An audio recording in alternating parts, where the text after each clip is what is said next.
The quote seditious six. So, Sean, I get the concern by Republicans that that video that they created could sow this sort of doubt, perhaps, or internal conflict with troops. Is it legal? Is it not? What do I do? That sort of thing. And that was the big criticism of that video. But do you think the DOJ went too far in trying to indict these guys? I think there's a big difference between the five. So Alyssa Slotkin has never served in the military, and she's a member of Congress. She has a right to say what she will. CIA, yeah. Right. As I said, she never served in the military. My point is she's not subject to any kind of UCMJ restrictions. She's a member of Congress, has the speech and debate clause. So I think while I think what she said was highly objectionable, she has the right to say it, especially as a member of Congress under the guise of the speech and debate clause. It was highly inflammatory, highly misleading, highly undermining of morale in the military and questioning the chain of command. But does she have the right to say stupid things? Yes, she's an American. The other four that served, again, are not subject to UCMJ because they are not retired military members, right? So Mark Kelly is the only one that carries a CAC card, is a retiree. And because when you retire from the military, the sort of the quid pro quo that you make is, hey, I'm still on the list. I'm still part of this. I'm still subject to UCMJ and certain things. So he's the only one that falls into a very separate category. The other five, I thought was legally dubious because, like I said, there's nothing in the Constitution that prevents you from saying stupid, misleading, undermining things. That's all protected speech, especially if you're a member of Congress and have the speech and debate clause. I do think that Mark Kelly is in a separate category.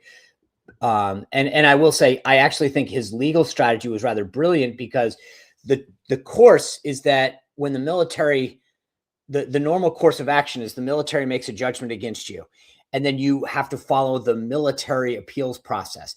At the very end of that, then you can take that military judgment and go to a civilian court and say, I object to how the military court argued this under UCMJ. What Kelly seemed to do was jump the process and say, I think actually just knowing that, went to a court first and foremost and said, I want to argue this as a civilian, which again was cute. I may, depending on how this thing ultimately goes, I think he may have actually, deserved some kudos for how he circumvented the system. But he's the only one that I think is subjected to it because of his status. Dan, Democrats are calling this sort of like, quote, authoritarian abuse of power. Do you think that's a little hyperbolic, or how do you? Yeah, no, it's hyperbolic. I mean, I'll take the other side of Sean's argument that the stupidity and ridiculousness was the administration doing this. You've made them martyrs. There's nothing they did that was illegal.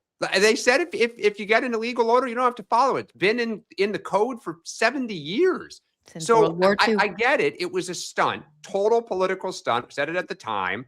It has been the biggest boon to all of their fundraising. Yeah. The administration made a molehill or a mountain out of a molehill. And I just think they humiliated them. Jeanine Pirro, once again, has lost in court. The administration's the one that tried to get him indicted, not Mark Kelly.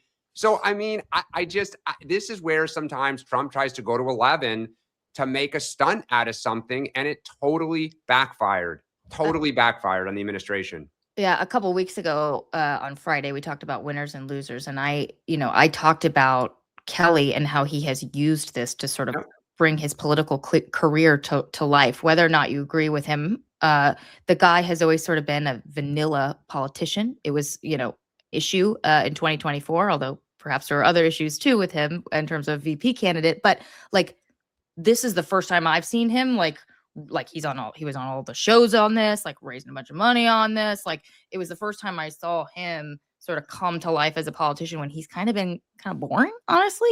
But anyway, just to back up, there's two issues here. I think Dan, I don't necessarily disagree with Dan on the political standpoint. Like you allowed them to raise, and the biggest thing that I think exists is that because so few people have served in this country, that when you go to explain UCMJ, it just goes over a lot of people's heads.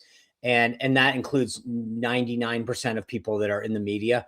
So I think that politically it's a much harder thing to argue for around people who've never served, who don't understand the process. And so for those reasons, they actually did benefit politically, because there's not an understanding of how the process works, of how the chain of command works.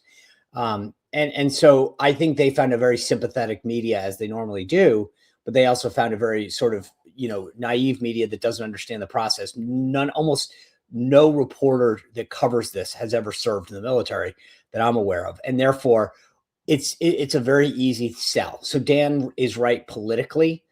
For a lot of these guys, it probably was a boon to them. Just a final thought on this, or I guess a final question. I mean, this is just the most recent setback that the admin has had when it comes to prosecuting people that, were critics, or in some ways, whatever. James Comey, right? There's this example. There's a couple of others. Letitia James. Yeah. I mean, just keep going on down the line. I guess I just wonder, like, at some point, do they say this isn't worth it because, now we're just getting bad headlines because we were not. But what's interesting is that this is the first time, and I'm going through it in my head, maybe the tariffs will be depending on how this thing rules. The thing about the other ones, on Letitia James and Comey in particular, they were process fouls. How they filed the case, who filed it. In the case of Lindsay Halligan, the court argued in Richmond that she wasn't the appropriate or duly appointed U.S. attorney for the Eastern District. It wasn't that they ruled on the merits. And I think that there's a distinction here, because this is the first time that, as I rack my brain real quick, it's on the merits. And that's a different animal, which is not to me, this is where, again, they need to think through the process and the merits, and to say, hey, if we're going to go do this, this is how we have to do it, because it doesn't come off looking like you actually had your act together.